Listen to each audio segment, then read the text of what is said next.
Hey everybody out there in YouTube land, and welcome to another of my Dark Avengers comic book reviews. We are officially in episode 92.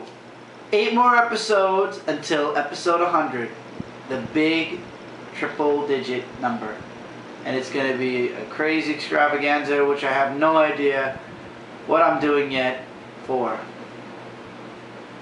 But I don't know what's coming out the week of my 100th episode. Stop looking at me like that, Mike. I'm not looking at you anyway. I'm just saying, there will be yes. comics, there will be stuff, and there will be other stuff.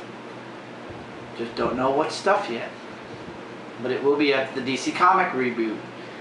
And that's not going to make me want to do comics at the moment, because it's going to be freshly happening. But, yeah. News-wise, this week, 3 things.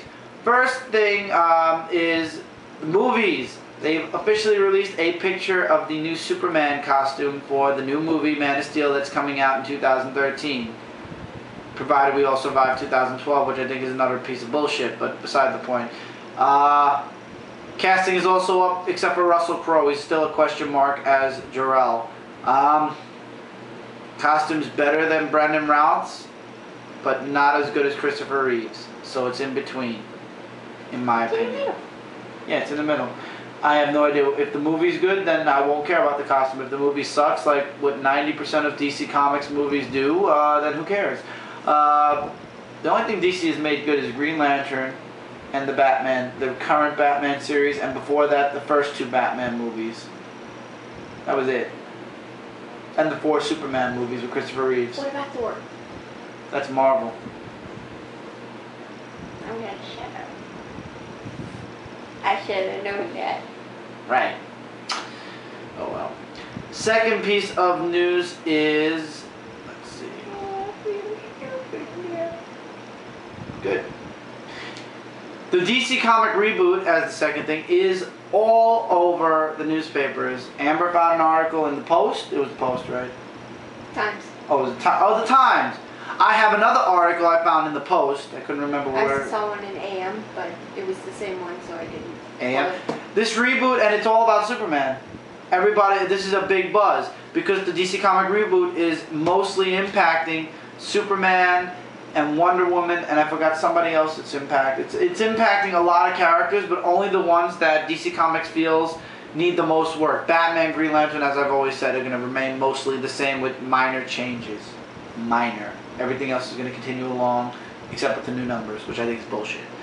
Finally, Marvel has announced another #1 that will be coming out in October. Yeah, October. Incredible Hulk is ending in September, and it is, thank God, because first of all, the Incredible Hulks with an S, too many Hulks. I could live with She-Hulk and the Red Hulk, but now there's too many Hulks. There's way too many. There's A-Bomb, there's the Red She-Hulk, the Scar, too much. But beside the point, none of them are dying anyway. The new series is going to be called Incredible Hulk, singular, back to just the Green Hulk. And it's going to take place right after the events in the last Incredible Hulks issue, which I probably will be getting, just to get some background on how it ended. Basically, the Hulk and Bruce Banner are going to be 2 separate people. Marvel already has a video up as a trailer for the new comic series. Basically, Bruce Banner is a has gone crazy, and now it's up to the Hulk to save the world from Bruce Banner. Yes, I said that right. I don't believe it either. But it sounds interesting enough that I want to buy it. Wasn't Bruce Banner the Hulk? Was. They split him. They're not together anymore for some weird reason. Well, that's why he went mad. Most likely. Anyway, let's get into the comics this week. It is a very short stack this week. They split his personality. Shut up. Anyway, comic books released here were released Wednesday, August 3rd, 2011. First off, I'm just throwing it out there from Archie Comics. The Sonic the Hedgehog series continues with Sonic the Hedgehog 227. The Genesis series continues. Shut up with the cute. It is. Sonic is awesome. Look at him. So for Look those. at Tails. Yeah, oh, sorry. Did I cut it off? Kinda did, but I got it. Okay. What do you mean? That's cool. Anyway, for those of you Sonic fans, it's out this week. I'm a Sonic fan. It's really Genesis is going pretty well, and you're not gonna be able to hold that long because your book is after this one. Fear Itself Wolverine 2 of 3. Basically, Wolverine plows through 2 of the 3 bandits. You get more of a background story on the bandits here that have taken over the ship and want to nuke the city. And long story short, Wolverine gets knocked out at some point and attached to the missile. It's a nice mini. I'm enjoying it. The artwork is pretty good. It's concluded in next month. It's got one more part to go. I'd say interesting. The way they ended it was really good. I want to see how Wolverine's gonna get off the rocket ship, and now they're doing this weird preview in all the Marvel comics about the Ultimates, but I'm staying away from anything Ultimate comic wise from now on. What? You hit me with your shoulder. No, not on purpose. Oh. So it's passable. It's a tie-in, and the only reason I got it was because it's Wolverine. Kind of like FlashPoint, I'm not giving this an extreme review because it's just a tie-in to the major story. It's an absolute get. If you like Wolverine, it's a nice Wolverine story. If you don't like Wolverine, it has no impact on Fear Itself. It has no they mention Fear Itself, they mention the hammers and everything, but it has no. It doesn't affect the main story at all. This is just tying into the main story, which I like. What Marvel's doing here. If you don't want it, you don't have to get it. Moving along, we're up to Amber's comic. X-23, number 13. I'll hold it. Go ahead. I want to hold it. Oh, let Michael zoom in on it first. I know. He was taking it out of the package already. Okay, you can take it up now. So the artwork's not as good. Definitely not as good as it was. Also, they're advertising for the Spider-Man, which was also announced that he is half Hispanic and half black. Not getting it. No. I knew the Ultimate Universe was going to somehow do something weird. This was the artwork of last time, okay? Uh-oh. We got complaints or happy?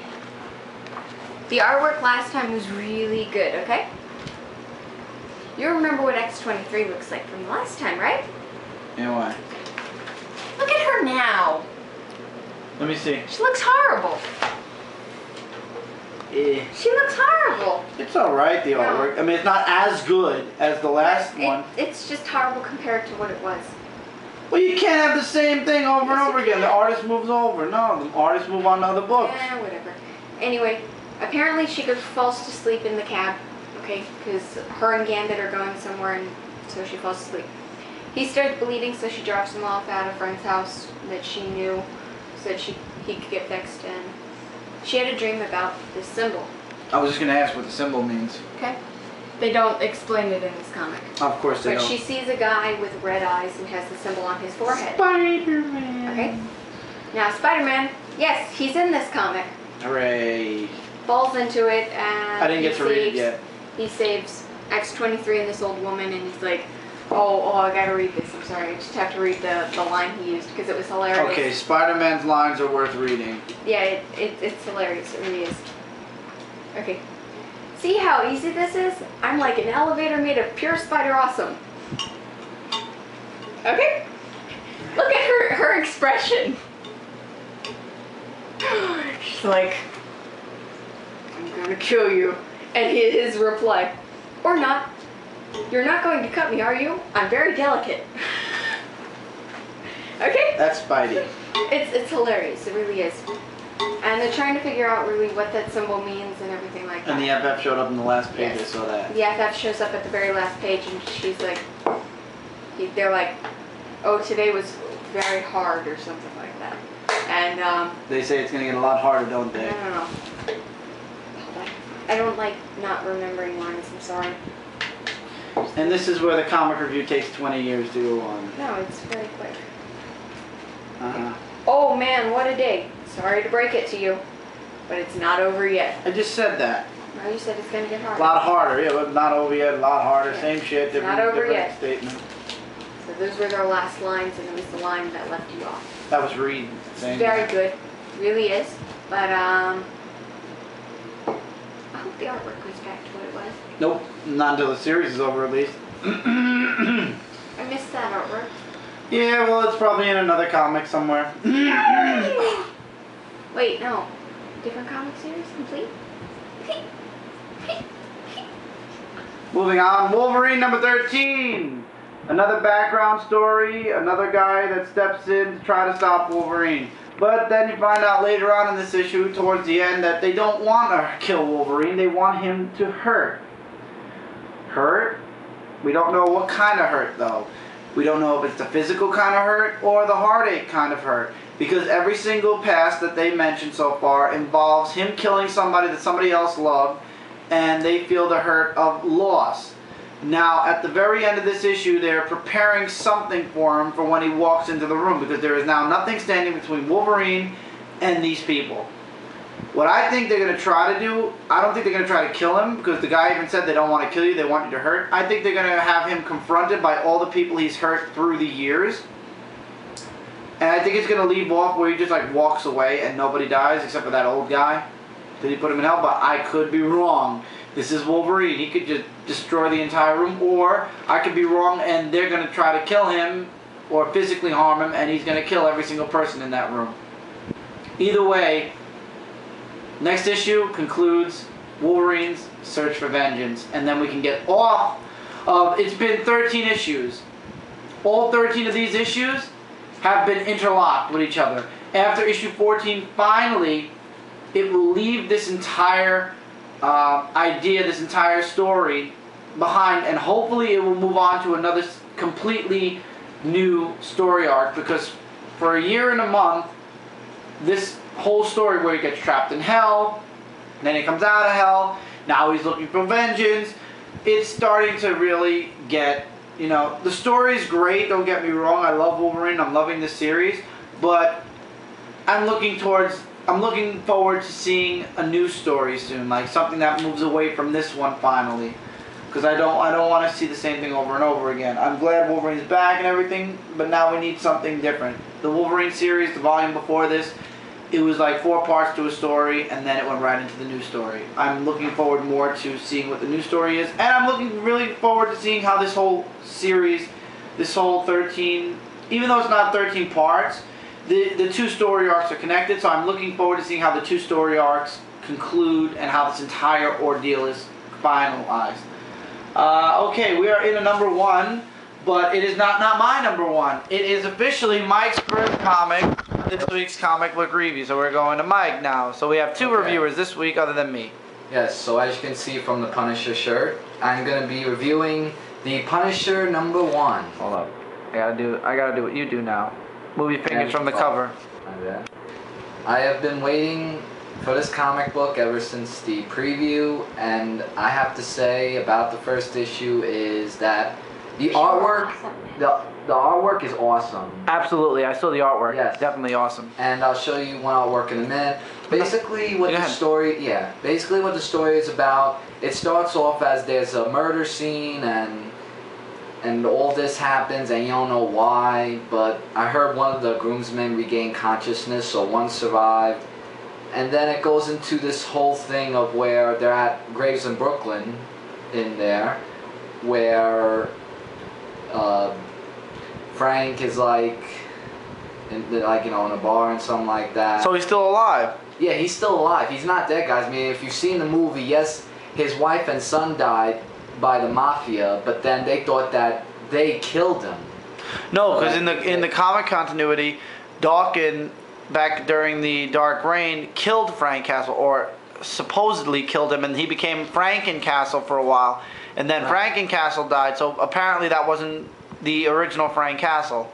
Right, but he came back from dead, and then he has this flashback of like this thing where Frank Castle kills people, because you know him, it's like punishment and all that. Of course. Because of his family, it's like he took the punishment with them. And then, what's his name? Walter Bolt actually goes out to find out more answers about... when you get to that picture of the Punisher, I want to show it. I will in just a second. So yeah, there's this one artwork that caught my eye that looked really good. It was during the interview actually that Walter Bolt had with Robert Seaver. I think that's how you say his name. about the day of another crime that happened, but the guy who interviewed him thought it was Walter Ball that did all this, but actually when he said I returned fire, he meant this man, which caught my eye actually, Frank Castle. Return fire. Right. That is such an awesome epic. I know, and I'm looking for a shirt that looks just like this actually. That's because I have another one actually. And I mean, at first I have to admit I didn't understand it, but then when I read it again, I kind of got the part to it. It kind of, like, to me it looks more like it's more of an intro. It's a little slow. And like Chris said, we're not going into the old into the snow. So I would have to say the storyline was good. I do expect more in issue 2. I mean, I am not saying it's bad. I'm saying it's absolute pickup. And the artwork, hold on a minute, I gotta get the first thing. Not good with remembering names. Well, I don't really say who does the artwork or anything like that artist either. Marco Shikuda and color artist Matt Hollingsworth. I tip my hat off to you saying that you did a great job in this. Yeah, I really don't do that.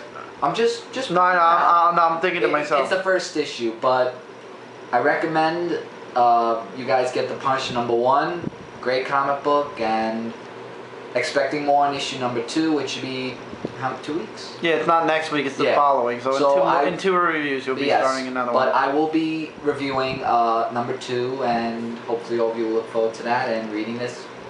Buy it; it's good. And that's my review for this week.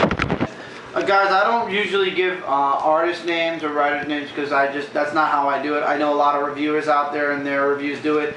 I like to stick to the comic, and if I feel something's worth commendating towards some artist or writer, I will mention their name then. So I do have to say just one thing. It did feel like a Law and Order type of feeling in the story. Okay. So don't feel bad, or I just don't want you guys to feel bad if I don't mention artist names or anything like that, or say that I am actually purposely doing it. It makes it better so I can actually stick to the comics. 2 comics I just want to throw out there this week. Batman Night of Vengeance, Part 3 of 3, everything concluded. And in the end, spoiler, Martha dies. The Joker in this series, in the FlashPoint, dies. And it's pretty heart-wrenching. This was one of the better of the FlashPoint tie-ins. I would absolutely recommend Batman Night of Vengeance. It was really, really good. And you find out why Martha went crazy, how she became the Joker, and how Jonathan Wayne became Batman. How it all originated. It's kind of ironic, though, at the very end there were bats when Martha died. Why? You didn't see the other 2 issues? I want to see that one. Okay. Cool. Switching up comics real quick. Really quick also, Batman Arkham City Part 4 of 5. For those of you getting the video game, was released this week. We have 1 more issue to go, and then actually the video game is being released. Going pretty well. Batman now found out that Hugo Strange is the guy behind everything going on in Arkham City. Catwoman makes her cameo, not a cameo, she actually shows up in this issue. I'm guessing it's because of her being involved in the Batman Arkham City video game, so they put her in the comic book. Epic artwork, epic story so far, and I'd absolutely say if you're getting the game, and if you're a fan of the first game, you should be checking this out. It's really, really good. But Hugo Strange is trying to stay 1 step ahead of Batman, which is scaring me because I'm worried that the game's going to be a lot harder this time around than the first time. Rounding off this week, 3 more comics. Flashpoint Part 4 of 5. Barry has come to the... Superman leaves Barry, Batman, and Cyborg, and they're left to face the security team that was holding him hostage or whatever. And I forgot what the girl's name was. She's special to this series right now. Barry thought he was... Flash thought she was... what's his name? Metamorpho, but it turns out her name is... I knew it, Element Woman. And then Barry has like this weird memory lapse thing where his brain is basically changing to the Flashpoint universe. And as you can see by the cover, they go to the Shazam kids, or the Captain Thunder kids, and Freddy actually touches Barry to try to see what's wrong, to try to keep him from losing all of his memories, and he gets actual memories from Barry's universe where he was Shazam and everything. And in the end, basically, Barry says, we have to get the heroes together and we have to go stop Aquaman and Wonder Woman. And there's actually a connection to Hal Jordan's FlashPoint tie-in. They are actually talking about him bringing the Green Arrow, which is the missile, to stop Wonder Woman and Aquaman once and for all. At first, Batman says he doesn't want to join the Flash and the others in trying to save the world, because he says either we change it back to the way it was or let this world burn to hell. And Barry says, then we'll do it without you, but in the end he says, but your son would have done it. And that's what makes Batman finally say, fine, let's do this. And they get a team together and they confront the current fight between Aquaman and Wonder Woman, which is going on probably in the Aquaman tie-in, which I'm not getting. And Flash and everybody tries to stop the fight. Freddy, spoiler alert, is killed, and in the very end of the issue, our good friend, the Reverse Flash, shows up, to be concluded. And after the conclusion, the destruction of the DC universe, the reboot of the DC universe. And then you get some concept art in the back for some of the characters. And you know what really makes me laugh with DC Comics? They're very smug, I believe. They know people are protesting the relaunch, so I think as a joke, they post this picture up. Basically mocking anyone who has been against or protesting against the reboot. Basically saying, yeah, we know you're protesting, but we're still doing it, and we feel we can actually make fun of you now. Because that's what makes me feel that way about this picture, wouldn't you say?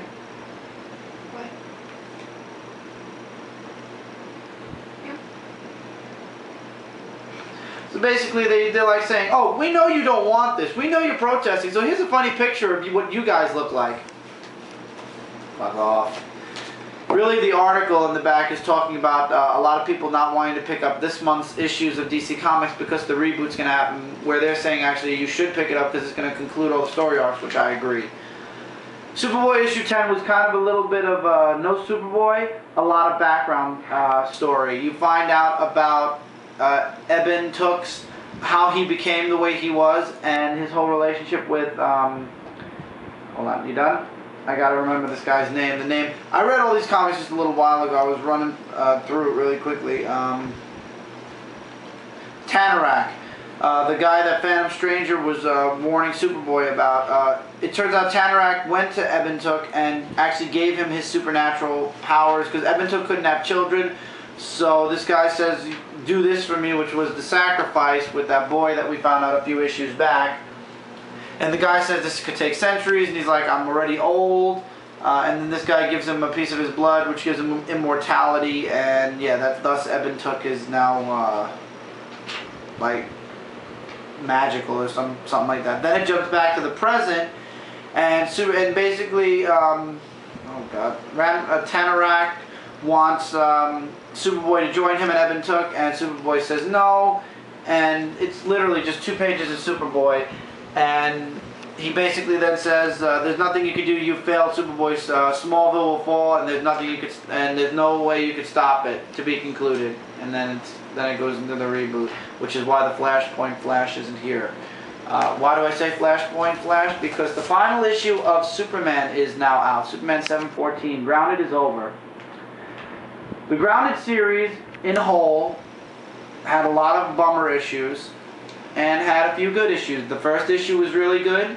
A middle issue was pretty good. And the issue right before this was pretty good. This issue was amazing.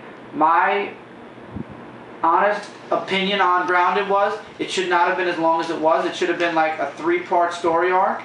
You could have told this entire story without Superman going through every single city. You could have had this entire story wrapped up in 3 issues. So basically, Superman finally confronts that woman, Lisa, who was given powers through the Kryptonian Sunstone. You find out about the Sunstone. Basically, it extracts one Kryptonian's memories and gives it to another. But because she's human, she also got Superman's powers as well. So he saves Lois, Superman. That's the first thing that happens. I don't like this cover, by the way. I much rather would have had the variant one. I just didn't have the extra for it. So Superman saves Lois, And then this girl starts to tries to fight him, and he has the people from the future open the lightning door. So basically nobody gets hurt. He takes her through the lightning door into the endless nothing, which I thought that was an awesome picture. The internal artwork is awesome. Don't let the cover fool you. And basically he just wants to talk. He wants to find out about her, and then that's where she shows him about how she got the Sunstone. And you also get a wrap up. You get things that finally everything comes full circle. She explains to him that she was the one that gave Superman the nightmare. And in the issue where that woman called Superman a gun, it turns out she masked the real words that she said, which she actually called Superman a hero. So it turns out the woman didn't call Superman a gun. Basically, she's the reason why Superman was so depressed and questioning whether the world needed a Superman or not. She was the source of his depression and his loss. Basically, his sadness and his want to stop being Superman. And then he basically says, well, if you're going to hold he basically says he can't break the Sunstone because it's Kryptonian. That's him. So he can't, it has no power over him. So she's like, I'm not going to let the death of New Krypton claim another victim. He actually touches the Sunstone and fills it with... Now, it's funny how DC Comics is really trying to cover up what they did way back in Action Comics. He covers it up with, I love this bottom picture, truth, justice, and then finally over here, funny, the American way. And hope. Yeah, but his hope. That's his hope. Truth, justice, and the American way. And the Sunstone, of course, explodes. And basically he says, I now know the world does need a Superman. He's like, I admit, I was depressed for a while. And now I realize that, yes, a lot of bad has happened to me, but I've also inspired a lot of good. So he comes back to Earth, and basically, Lois didn't not print that article, by the way. She actually admits to him that she actually let the article go through. And she didn't care if that meant losing him, and he's like, that's okay, that's exactly why I married you. And then it turns out he started the Superman Squad, where he gave all the heroes that you saw throughout Grounded a Superman, like a bracelet, which if he ever needed help, he would signal, he would call on them for help. And then it jumps into the future where the girl's actually explaining what happened to Superman from present day all the way through until the future. And then it ends with Superman giving a wink and a goodbye. And then they asked, like, did Superman stay with Lois? And they said, and of course she says, yes, we what? He's carrying Lois and he's giving a wink. Wink, wink. Yeah. And basically it says, Superman continued his ongoing battle for truth, justice, and the American way, and Superman stayed with Lois Lane all the way through to the end. And then, the most depressing page of the entire book. In a flash, no, this page. In a flash, everything has changed. And then on the next page, the rebooted comics. So basically, Superman 714 is the last of the 700s. As of next week, it's done. What are we at? 20 minutes and 4 seconds. 28 minutes? Okay. Running through this because we're going to go. See you next time, guys. Superman 714, grab. Superboy 10, grab. FlashPoint 4, grab. Best of the series, Batman Dark Knight, Batman Arkham City. Punisher 1. Great. Grab it.